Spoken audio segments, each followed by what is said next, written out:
Les bendiga, hermanos, bienvenidos a este estudio del libro Cristo en los Evangelios Sinópticos, un libro de texto de estudio independiente escrito por Mike McLaughlin. Es un placer poder compartir con ustedes esta enseñanza y le animo para que se siga esforzando en aprender más de la palabra del Señor. Si todavía no se ha suscrito, le voy a invitar para que se suscriba al canal y así pueda recibir notificaciones de futuros videos.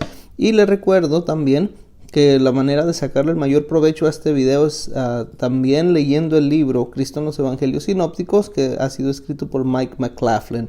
Estamos en la unidad número 3. La unidad número 3 de nuestro libro de estudio se titula El Mensaje, y esta unidad consiste de los capítulos 9 hasta el 13. En esta ocasión estaremos enfocándonos en el capítulo 10. Esta última unidad, todos estos capítulos comienzan a darnos un cambio de énfasis de los acontecimientos históricos de la vida de Cristo y hacen hincapié en diversos aspectos de su ministerio público. Estos aspectos incluyen tanto sus enseñanzas, la manera en que él trató el reino de Dios, sus parábolas y sus milagros.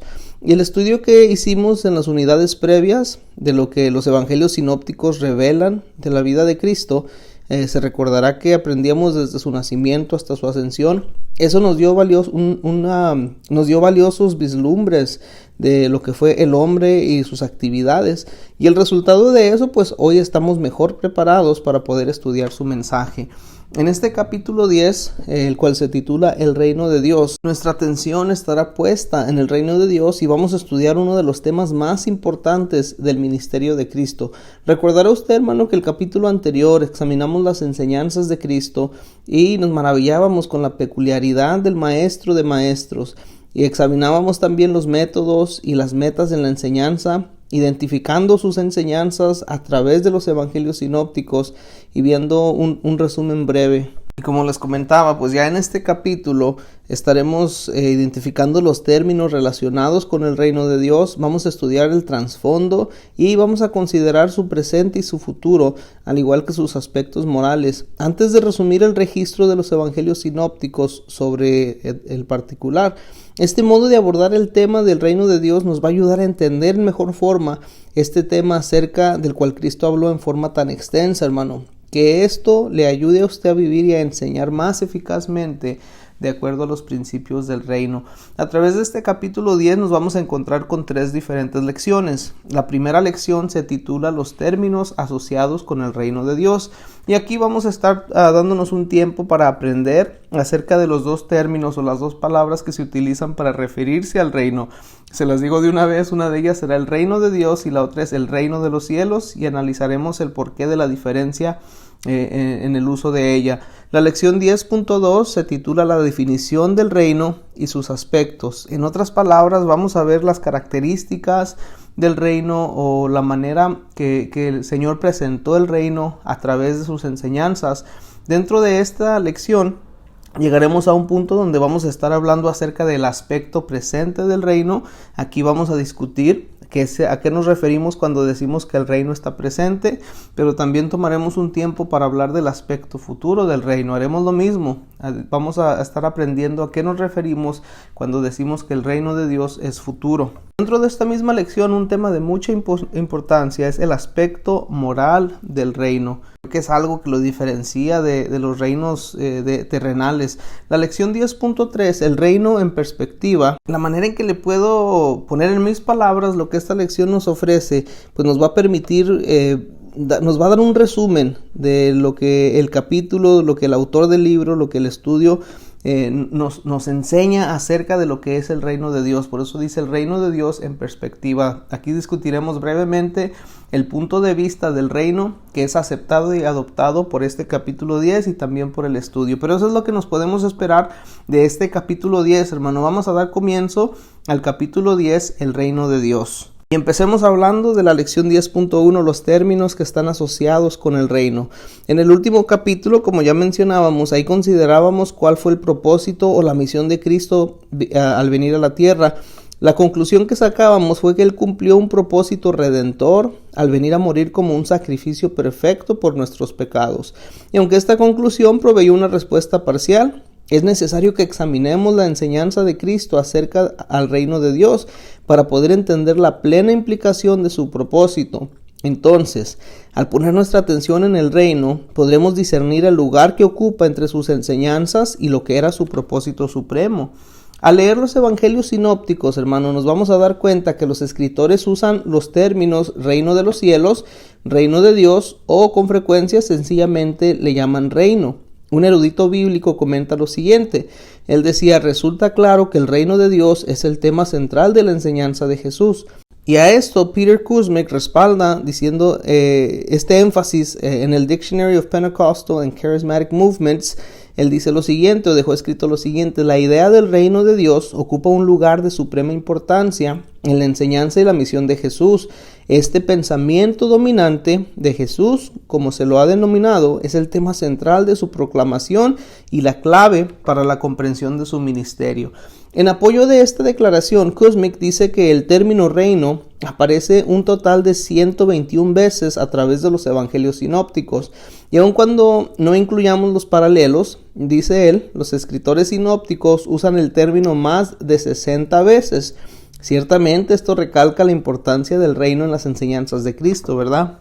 Puesto que tantas de las parábolas de Cristo se relacionan en forma directa o indirecta con el reino de Dios, las vamos a examinar en profundidad cuando se consideren sus enseñanzas sobre el reino. Sin embargo, para evitar repeticiones, pondremos nuestra atención en lo que ellas dicen acerca del reino en el próximo capítulo. Y de ese modo, hermano, nuestro estudio del reino abarcará 2 capítulos. Por lo pronto, vamos a fijarnos en la definición que hace Cristo del reino de Dios. Y ya hemos mencionado que los escritores sinópticos usan varios términos en la discusión del reino de Dios. Mateo usa el término reino de los cielos 33 veces y reino de Dios solamente 4 veces. Esto nos mueve a preguntar, ¿por qué Mateo emplea tan abundantemente reino de los cielos mientras que los otros escritores usan solamente reino de Dios? ¿Habrá alguna diferencia entre los dos? Sobre la base de Mateo, capítulo 19, versículo 23 al 24, parece que podemos responder con un no a la última de las preguntas que hice. En este contexto, Jesús dice: de cierto os digo que difícilmente entrará un rico en el reino de los cielos. Otra vez os digo que es más fácil pasar un camello por el ojo de una aguja que entrar un rico en el reino de Dios, dándole énfasis añadido. La comparación de este pasaje con el pasaje paralelo que se encuentra en Marcos 10, 23 al 25, nos indica, hermano, que el cambio de terminología representa sencillamente una variación lingüística del mismo concepto, puesto que Marcos, Lucas y otros de los escritores del Nuevo Testamento usan solamente reino de Dios, y Cristo dice tan solamente reino en varias ocasiones. Hemos llegado a la conclusión, nos comenta aquí el estudio, que los términos son sinónimos. Vamos a considerar ahora qué puede haber sido el motivo o lo que movió a Mateo a usar la expresión reino de los cielos. Mire, según aquellos que sostienen un punto de vista muy popular, el uso que hace Mateo de reino de los cielos se basa en un sencillo hecho histórico. Los judíos devotos, expresan ellos, evitaban usar el nombre de Jehová y con frecuencia lo sustituían con un término apropiado para la deidad. En su punto de vista, Mateo, en señal de respeto por esta costumbre, habría sustituido cielos por Dios. Como menciona Erickson en las Escrituras, cielos es un virtual sinónimo de Dios. Y el hecho de que solamente Mateo, entre los escritores sinópticos, utilice reino de los cielos y de que él está escribiendo para lectores judíos, le brinda apoyo a este punto de vista. Por contraste, Marcos y Lucas usan el modismo griego, reino de Dios, porque ellos escriben principalmente a una audiencia gentil. En virtud de la anterior discusión, vamos a suponer que los términos pueden usarse como sinónimos. ¿Qué fue lo que Jesús quiso dar a entender exactamente cuando habló del reino? ¿Existía entonces su reino o era algo que habría de venir? ¿Cuáles eran sus límites físicos? ¿Dónde habría de estar ubicado? ¿Quiénes eran sus gobernantes y quiénes los súbditos? ¿Cuáles eran las condiciones para entrar en el reino? Estas preguntas son básicas para el estudio del reino de Dios y hallaremos que será más fácil responder a unas que a otras. El propósito será hallar una buena y amplia definición del reino acerca del cual enseñó Cristo. Y en vista de este objetivo, pondremos nuestra atención entonces en 4 amplias áreas de importancia. Número 1, la definición del reino. 2, el aspecto presente del reino. 3, el aspecto futuro del reino. 4. El aspecto moral del reino. En nuestro examen del reino de Dios nos referimos con mayor frecuencia al Evangelio de Mateo porque él es quien provee una mayor cantidad de enseñanzas sobre este tema que los otros escritores sinópticos. Y así llegamos al final de la lección 10.1, hermano, titulada Los términos asociados con el reino de Dios. Si necesita un tiempo para pausa, este será un buen momento. De otra manera, pues demos comienzo a la lección 10.2, la definición del reino y sus aspectos. Y cuando usamos el término reino, usualmente pensamos de un reino o región con límites físicos y visibles, ¿verdad? Dentro de este reino gobierna un soberano sobre súbditos que son ciudadanos de su reino. Él gobierna a sus súbditos conforme a las reglas que deben ser obedecidas si es que su reino ha de sobrevivir y si los súbditos han de ser beneficiados con sus provisiones. El gobernante ejerce control sobre su territorio y lo defiende de enemigos, y dentro de sus límites los ciudadanos deberían sentir confianza de que sus vidas y su bienestar están protegidos. No cabe duda que esta definición normal del reino era la que calzaba con el concepto judaico de reino. Y en este sentido, el territorio de Israel era el reino. Dios era el gobernante, los judíos eran los súbditos y la ley eran sus reglas. El rey venidero, el Mesías, aseguraría a sus súbditos una vida cómoda, libre de intromisión extranjera. Claramente, Cristo no enseñó esta clase de reino, lo que desagradó a sus oyentes judíos. Según Jesús, el reino de Dios no viene visiblemente, ni la gente podría decir helo aquí o helo allí. Así dijo en Lucas 17, 20 al 21. De acuerdo con su definición, el reino de Dios está dentro de la persona misma porque es espiritual. Y este pasaje debe también entenderse como afirmando que el reino de Dios está entre los seguidores de Jesús, en otras palabras, dentro de la iglesia. Por consiguiente, hermano, una persona no puede ver sus aspectos físicos, los límites, las fronteras o los márgenes del reino. Y en este sentido no hay reino en la esfera política. De este modo, la enseñanza de Cristo frustró a sus oyentes porque ellos pensaban no solamente en términos de identidad nacional, sino también en términos de aislamiento político. Las características generalmente asociadas con el reino, en este caso, eran de hechos interna y espiritual. Al mismo tiempo, la evidencia del reino estaba claramente presente en el mundo físico. La evidencia de la realidad y la autenticidad del reino de Dios fueron los milagros que Jesús realizó, incluyendo su poder sobre los malos espíritus. Revisa estos pasajes en los evangelios sinópticos, hermano, para ver cómo el reino se asoció con efectos visibles en el mundo físico. Mateo capítulo 10, versículos 7 hasta el 8, Mateo 11 del 2 al 6, Mateo 12, 28 y también Lucas 9 del 1 a 6 y Lucas 10, 9.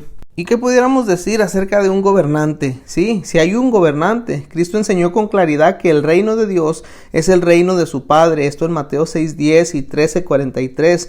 El hecho de que los tres escritores sinópticos usen el término reino de Dios indica de quién es el reino, a quién le pertenece. Con toda claridad, Dios es el gobernante. Pero ¿qué podemos decir acerca del Hijo, Cristo?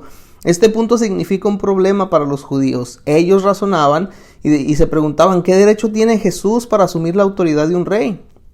Según un punto de vista de ellos, era inadmisible que él, Cristo, asumiera al menos una parte del liderazgo con su Padre en el reino. No obstante, a través de su ministerio, Cristo sigue señalando a la gente al reino de su Padre y asume una medida de autoridad compartida con su Padre.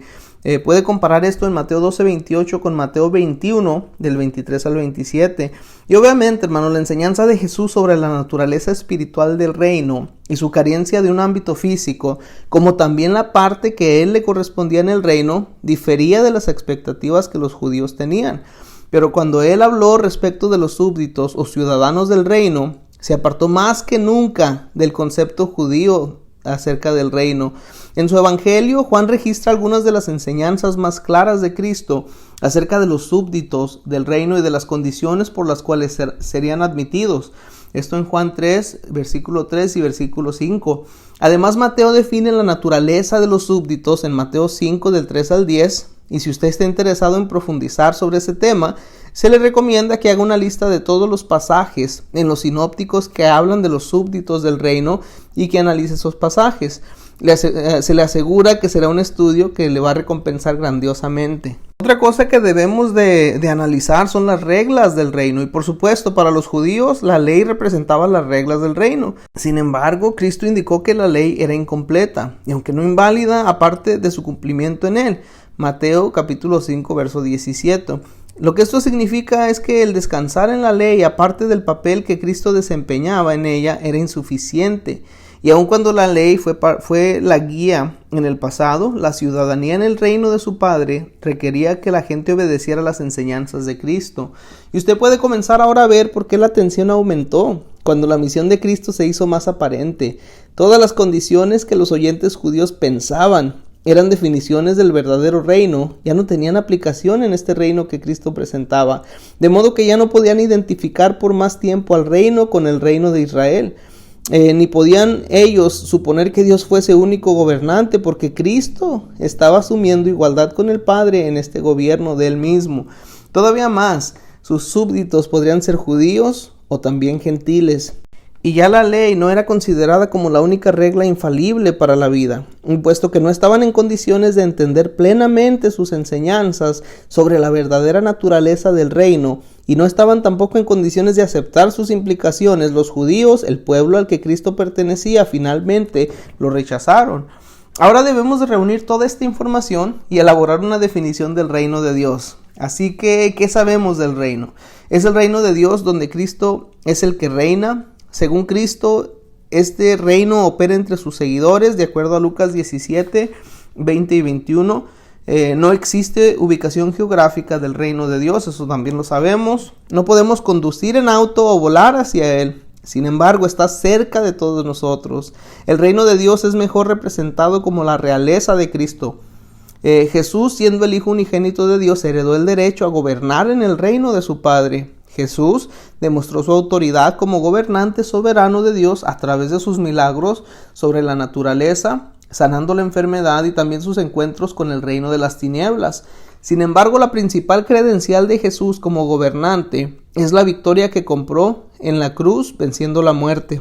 Cuando estamos en la presencia de Jesús, estamos en el reino de Dios, experimentamos y participamos en el aspecto actual del reino de Dios, irrumpiendo en nuestro mundo cuando la buena noticia es anunciada a los pobres, cuando la libertad es proclamada al prisionero y el ciego recupera la vista, y los oprimidos son liberados de su esclavitud, como leemos en Lucas 4:18. Por el contrario, anticipamos el aspecto futuro del reino por venir.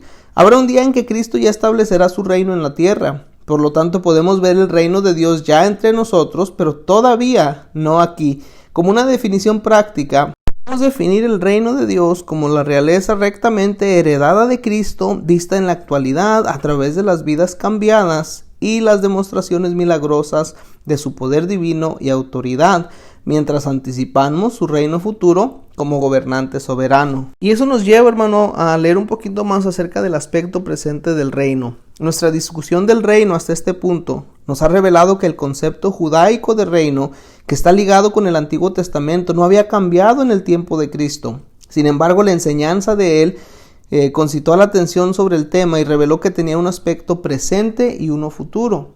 Aun cuando tal vez no seamos capaces de notar la diferencia entre ellos en una lectura casual, un estudio cuidadoso de los textos sinópticos nos revela que Cristo se refería a ambos aspectos del reino en su enseñanza. Y aun cuando algunos eruditos bíblicos muestran tendencias a relacionar todas las referencias del reino con una manifestación futura, otras las limitan al presente. Y en esta sección es importante que examinemos algunos pasajes de las Escrituras que se refieren al aspecto presente del reino. En nuestro estudio, en nuestro libro, encontramos algunos que apoyan este aspecto. Por ejemplo, Mateo, capítulo 4, verso 17, al igual que Marcos 1:15. Aquí vemos que Jesús comienza a predicar que el reino de Dios se ha acercado. Mateo 12:28 y Lucas 11:20, Jesús declara que el echar fuera demonios es una manifestación de que el reino de Dios ha llegado a vosotros. Lucas 17:20 al 21, Jesús declara el reino de Dios está entre vosotros. Mateo 11 del 11 al 13, al igual que Lucas 16:16, Jesús dice que el reino de Dios está avanzado. Esto es, que está siendo predicado y que la gente se esfuerza por entrar en él. En Mateo 21:31, Jesús testifica que los publicanos y las rameras están entrando al reino. Estos versículos nos indican claramente, hermano, que el reino de Dios existía ya en su tiempo. Por ejemplo, Jesús dice que está cerca, que viene sobre sus oyentes, que está entre la gente, que avanza y que la gente está entrando en él. En el siguiente capítulo discutiremos algunas parábolas que ilustran un comienzo, un crecimiento y una producción de un reino del presente. Estas incluyen las parábolas del sembrador, la cizaña, el grano de mostaza y también la levadura. Los precedentes versículos de las Escrituras y las ilustraciones se relacionan claramente con el presente, pero no tienen que ver con el reino futuro que los judíos esperaban. Sigamos examinando la enseñanza de Cristo para ver por qué esto es así. Desde el mismo comienzo del ministerio de Cristo, fue obvio, hermano, que Él introduciría un reino. Juan el Bautista lo predijo en Mateo 3:2, y todo lo que Jesús dijo e hizo lo confirmó en Marcos 1 del 14 al 15. Y claramente el tiempo de Dios había llegado, el reino había venido en la persona de Cristo. De este modo recorría Jesús todas las ciudades y las aldeas, enseñando en las sinagogas de ellos y predicando el evangelio del reino y sanando toda enfermedad y toda dolencia en el pueblo. Esto lo leemos en Mateo 9:35, Lucas 4:43. Y fue también el mensaje que encargó a los 12 y a los 72, que proclamaran cuando los envió a ministrar. Y aun cuando Jesús demostró el poder del reino por medio de sus milagros y confrontaciones de poder con el diablo y los ilustró con parábolas, nunca lo definió. Sus seguidores estaban comprensiblemente confundidos. Entonces, cuando habló de venir en poder y gloria, pues ellos esperaban una consumación inmediata. De este modo, la enseñanza de Jesús indicó que el reino es tanto una realidad presente como una expectativa futura. En la propia persona de Cristo, el reino de Dios ya estaba invadiendo la historia humana, estaba avanzando con ímpetu entre la gente y estaba derrotando el reino de Satanás. Así que es una realidad presente, está ya en operación. Sin embargo, puesto que también tiene que ver con un cumplimiento futuro, al final de la época, tiene un aspecto todavía no. En otras palabras, hay dimensiones y dinámicas del reino de Dios que aún no se han convertido en una realidad completa para la creación. Como resultado, los que siguen a Cristo viven entre los tiempos, dentro de estos dos puntos de referencia en la historia, el punto presente y el punto futuro. El primer punto es inaugural, o aquellos acontecimientos que trajeron primero el reino de Dios cerca de los humanos y lo hizo accesible a ellos. Por medio de su muerte y de su resurrección, nuestro Señor completó su acto de redención e inició su gobierno en las vidas de los creyentes. En su persona, hermano, entonces, el reino ya ha venido. El segundo punto es futuro y está ligado con la segunda venida de Cristo, la que trae el cumplimiento total, o la que trae a cumplimiento total el plan de Dios de redención. En este punto, el futuro, el reino se convertirá en una realidad plena, física, política aquí en la tierra, visible en todos los sentidos de la palabra. Según lo indica el registro bíblico, Cristo cumplió en su persona y obra la salvación mesiánica predicha por los profetas, de acuerdo a Lucas 4:20 al 21. No obstante, otras profecías, las que tienen que ver con su gloriosa venida y juicio, requieren de un cumplimiento futuro. Lo que Cristo ya ha comenzado al iniciar el reino debe todavía realizarse en su gloriosa segunda venida. De modo que el reino de Dios ya ha comenzado en la persona y obras de Jesús, pero será cumplido completamente al final de esta época. Y eso nos conduce a describir la tensión entre el comienzo del reino y su cumplimiento final como ya, pero todavía no. En resumen, hermano, sabemos que el reino está ahora con nosotros. También sabemos por otros pasajes de la Escritura, a los cuales nos vamos a referir en la próxima sección, que todavía no está plenamente realizado. Está aquí en alguna medida, pero está creciendo y esperando su consumación final. El reino que ya ha venido todavía está por venir. Y nos lleva eso al siguiente punto clave de esta misma lección, el aspecto futuro del reino, hermano. Hemos visto que mientras el reino de Dios llega a ser una realidad en Cristo, su aspecto futuro todavía permanece como una promesa que debe cumplirse. Y aun cuando Cristo invadió el territorio del diablo, lo inhabilitó y lo despojó de su botín, es necesaria una culminación o perfección futura para que nuestro Señor lleve a cabo su destrucción final y triunfe sobre el pecado y sus consecuencias. Por eso Él vendrá en poder y gloria, de acuerdo a Mateo 24:30. Él mismo separará a los malos de los justos, juzgando a los primeros y recompensando a los últimos. Cristo describe este cumplimiento futuro del reino como un banquete de bodas en Mateo 22, en Lucas 22, y también como la puerta de vida eterna en Mateo 25, 46. Se refiere a este suceso como la era venidera, Marcos 10:30, y el reino de Dios en Marcos 10:24. Entonces, sobre la base del registro sinóptico, la venida de Cristo, que estará acompañada por la resurrección, de acuerdo a Lucas 20:35, y acompañada del juicio final, como dice Mateo 25:31 en adelante, es el acontecimiento más importante de la consumación futura. El discurso de Cristo sobre los acontecimientos futuros en Mateo los capítulos 24 y el 25, al igual que Marcos 13 y Lucas capítulo 21, que fue el discurso de los olivos, eso nos provee la evidencia más fuerte para este aspecto futuro del reino.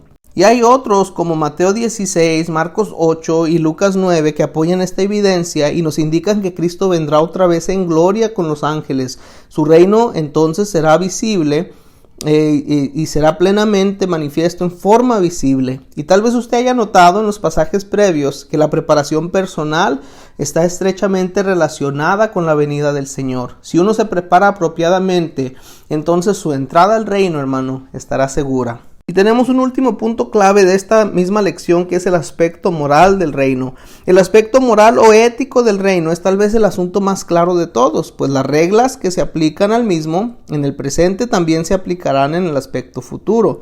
La diferencia mayor entre la ética o las reglas del reino de Dios y las de un reino mundanal ordinario es que uno es interno y el otro es externo.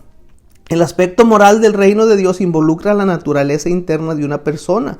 Con frecuencia, hermanos, los evangelios recomiendan a la persona que viva rectamente. Tenemos a Pablo como ejemplo. Él expresa esto con claridad en Romanos 14:17. Él dijo: porque el reino de Dios no es comida ni bebida, sino justicia, paz y gozo en el Espíritu Santo. Y en muchos sentidos el reino de Dios exige más de sus ciudadanos que lo que exige un reino de este mundo de los suyos. Podemos notar algunas de las cosas que el reino de Dios requiere de sus miembros. En nuestro libro tenemos una lista de 10 cosas.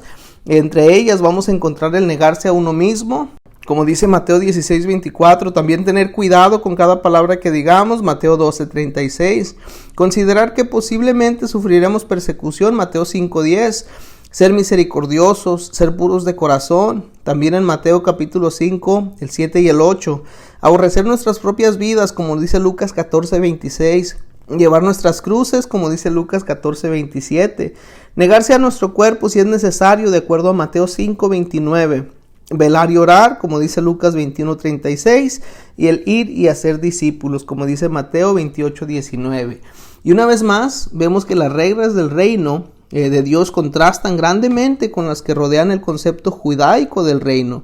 Por ejemplo, los judíos relacionaban la santidad con acciones externas, con lo que uno hacía o no hacía. Sin embargo, Jesús dio énfasis a la pureza del ser interior. Jesús le dio mayor importancia a hacer, a diferencia de el hacer. Y de este modo, la entrada al reino exige fe y oración para mantener la vida de la persona en sujeción a los requisitos del reino. Mantener la ciudadanía en el reino también exige que uno tenga una vida en que los valores morales o éticos son de suprema importancia. Y de esa manera llegamos al final de esta lección 10.2, la lección 10.2 titulada La definición del reino y sus aspectos. Ese es un buen momento para pausar si lo necesita. De otra manera vamos a entrar a la lección 10.3, el reino en perspectiva. Y al hacer un resumen de nuestro estudio del reino, hermano, la enseñanza de Cristo sobre el reino de Dios nos daba énfasis a la pureza interna y cambió el énfasis, desvinculándolo de las acciones externas. Para ser un miembro de su reino se requería que las características indeseables del hombre interior, por ejemplo el odio, la impureza, la envidia, la ambición egoísta, los celos, dieran lugar a las características que eran deseables, como el amor, el gozo, la paz, la paciencia, el dominio propio. Por consiguiente, todos los que aceptan su señorío y siguen sus mandamientos están calificados para ser miembros de su reino.